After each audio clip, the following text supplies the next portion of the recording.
कुल 14 करोड़ 1 लाख हेक्टेयर जमीन पर खेती होती है। इसमें से 6.5 करोड़ यानी लगभग 45% खेतों पर सिंचाई की सुविधा उपलब्ध है। इसका मतलब हुआ कि हमारे देश की 55% खेती सिंचाई के लिए मॉनसून की मेहरबानी पर निर्भर है। यानी इन इलाकों में फसलों को पानी देने के लिए न तो ट्यूबवेल हैं और न ही नदी नाले। बारिश ठीक ठाक हो गई तो फसल भी अच्छी हो जाती है, और अगर बारिश कम रह गई या सूखा पड़ गया तो फसल बर्बाद। ऐसे में प्रधानमंत्री नरेंद्र मोदी ने हर खेत को पानी पहुंचाने का संकल्प लिया।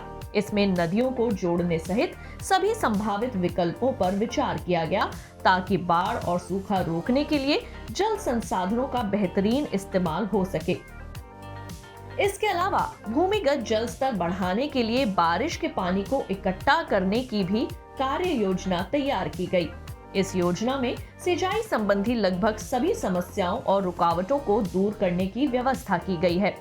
सिंचाई के स्रोत विकसित करना, पानी का सही तरीके से वितरण करना और जल प्रबंधन करना इस योजना में खास तौर से शामिल है।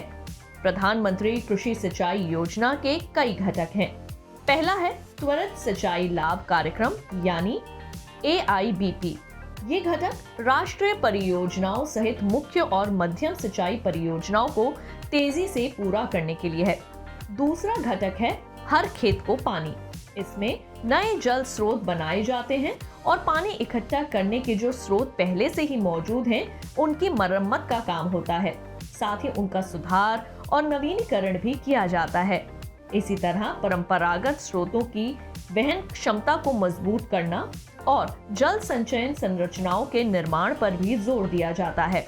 इसके अलावा कमांड एरिया का विकास, खाली क्षेत्रों में भूजल विकास और बारिश का पानी इकट्ठा करने के लिए तालाबों का निर्माण किया जाता है। इस घटक में कम से कम 10% कमांड एरिया को सूक्ष्म सिंचाई के तहत कवर करने की बात की गई है, और निचाई पर मौजूद जल निकायों से लिफ्ट सिंचाई का इंतजाम किया गया है। प्रति बूंद अधिक फसल सिंचाई योजना का तीसरा घटक है।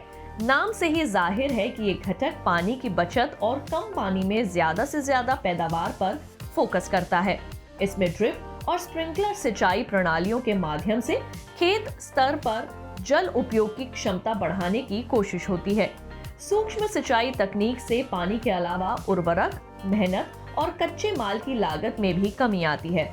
सूक्ष्म सिंचाई वहीं पर की जा सकती है जहां भूजल उपलब्ध हो, इसलिए इन जगहों पर सूक्ष्म सिंचाई संरचनाएं बनाने का काम इसी घटक के अंतर्गत किया जाता है। प्रति बूंद अधिक फसल के जरिए कार्यक्रम प्रबंधन, सिंचाई योजना की तैयारी, वार्षिक कार्य योजना का अनुमोदन और मूल्यांकन जैसे काम भी किए जाते हैं। साथ ही भूमिगत पाइप प्रणाली, पिवोट और रेन गन का प्रोत्साहन भी इसी में शामिल है। ये घटक जल संचयन पर भी जोर देता है।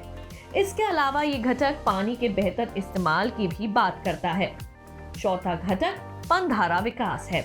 इसमें पानी के परंपरागत तालाबों का नवीनीकरण किया जाता है। साथ ही ऐसे ब्लॉक जहां सिंचाई के लिए बारिश का पर्याप्त पानी उपलब्ध न हो, वहां पूरी क्षमता के लिए जल स्रोतों का निर्माण कराना पनधारा विकास में शामिल है। अब सवाल उठता है कि इस योजना से आखिर किसानों को फायदा क्या है?